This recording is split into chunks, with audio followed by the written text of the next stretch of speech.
বন্ধুরা, কম্পাস সিরিয়ালের আজকের রিভিউ। নববর্ষ উপলক্ষে বাড়িতে নাচ গান চলছে। এদিকে মোনালিসা বিহানের পাশে বসার চেষ্টা করছে। অখিলেশ তখন ঋতুজাকে জানায় যে এই লোনটা শোধ করতে না পারলে বাড়ির সম্পত্তি গাড়ি সবকিছু নিলামে উঠে যাবে। ঠিক তখনই ঋতুজা বলে যে তার সমস্ত পুরনো গহনা দিয়ে গোল্ড লোন নিয়ে এই সম্পত্তিটাকে বাঁচাতে।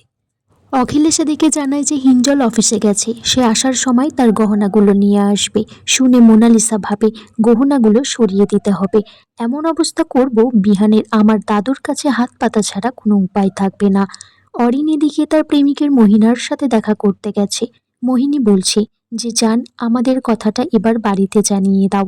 মোহিনী বয়সে বড় অরিনের থেকে, অথচ অরিন একটু নার্ভাস হয়ে যাচ্ছে বাড়িতে তাদের বিয়ের কথাটা বলবে কিভাবে।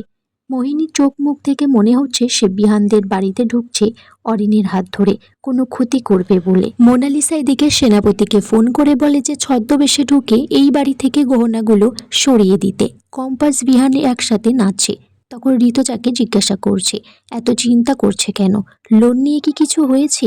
ঋতুজা বলে যে পাকা মেয়ে, পুচকি মেয়ে তুই একটা, তোকে চিন্তা করতে হবে না, তুই আনন্দ কর, বাড়ির বড়রা আমরা আছি তো।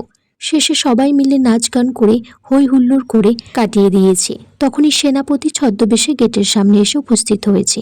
এদিকে সেনাপতি বলছে এদের আমি শান্তিতে থাকতে দেব না, সবটা বদলে দেব, সবটা বদলা নেব। মোনালিসাকে মেসেজ করে জানিয়ে দেয় সে এসে গেছে গেটের সামনে। এখানেই আজকের পর্ব শেষ হয়ে যায়। বন্ধুরা, তোমরা কমেন্টস করে জানিও কেমন লেগেছে আজকের পর্বটা।